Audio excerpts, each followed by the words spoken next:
গ্রামের একটি সাধারণ ছেলে কালকেতু অন্য সবার মতোই স্কুলে যায়, খেলাধুলো করে, বন্ধুদের সঙ্গে আড্ডা দেয়। কিন্তু তার একটি গোপন রহস্য ছিল। সে ছোটবেলা থেকেই ভূত দেখতে পেত। প্রথমে সে ভাবত হয়তো সব ছেলে মেয়েই এগুলো দেখে, কিন্তু একদিন রাতের বেলা বাঁশবনের ভেতর দিয়ে হাঁটার সময় সে দেখল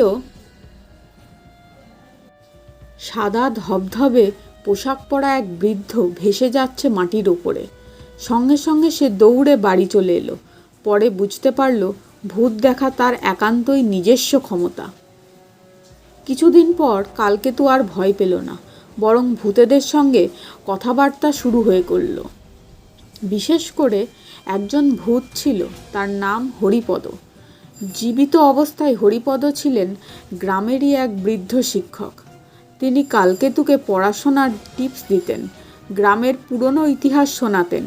ধীরে ধীরে কালকেতুর মনে হলো সব ভূত খারাপ নয়, কিন্তু কেউ মানুষের সাহায্য করতে চায়। হরিপদের সাহায্যে সে পরীক্ষায় ভালো করতে শুরু করলো এবং গ্রামের ইতিহাস নিয়েও নতুন অনেক তথ্য জানল। তার একটি গোপন রহস্য ছিল। কালকেতু থেকেই ভূত দেখতে এখানেই কিন্তু থেমে থাকলো না। প্রথমে সে ভাবতো এক রাতে একটি দুষ্টু আত্মা গ্রামে হুলুস থুলুস কাণ্ড শুরু করলো। বাঁশবনের গরু বাছুর ভয় পেয়ে দৌড়াচ্ছে, মানুষ আতঙ্কিত। তখন কালকেতু বুঝলো তার এই ক্ষমতা কেবল মজা নয়, দায়িত্বও বটে। ভেসে যাচ্ছে ভূতের পরামর্শে সঙ্গে সঙ্গে সে দৌড়ে বাড়ি চলে এলো। দুষ্টু আত্মাকে শান্ত করলো। সেদিন থেকে গ্রামবাসীরা তাকে নিজস্ব চোখে দেখতে লাগলো। কালকেতু জানলো তার এই বিশেষ চোখ তাকে ভয় নয় বরং শক্তি দিয়েছে। কথাবার্তা যা দিয়ে সে জীবিত মানুষ আর মৃত আত্মা উভয়েরই উপকার করতে পারে। নাম হরিপদ।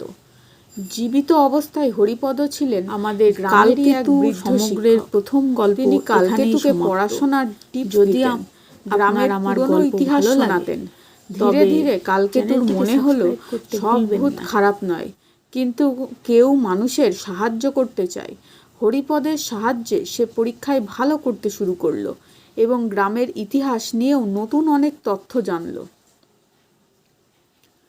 কালকেতুর দায়িত্ব এখানেই কিন্তু থেমে থাকলো না। এক রাতে একটি দুষ্টু আত্মা গ্রামে হুলুস্থুলুস কাণ্ড শুরু করলো। গরু বাছুর ভয় পেয়ে দৌড়াচ্ছে, মানুষ আতঙ্কিত। তখন কালকেতু বুঝল তার এই ক্ষমতা কেবল মজা নয়, দায়িত্বও বটে। হরিপদ ভূতের পরামর্শে সে মন্ত্র পড়ল আর দুষ্টু আত্মাকে শান্ত করল। সেদিন থেকেই গ্রামবাসীরা তাকে অন্য চোখে দেখতে লাগলো।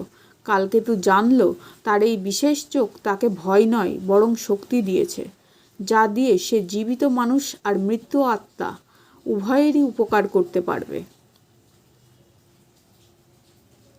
আমাদের কালকেতু সমগ্রের প্রথম গল্প এখানেই সমাপ্ত।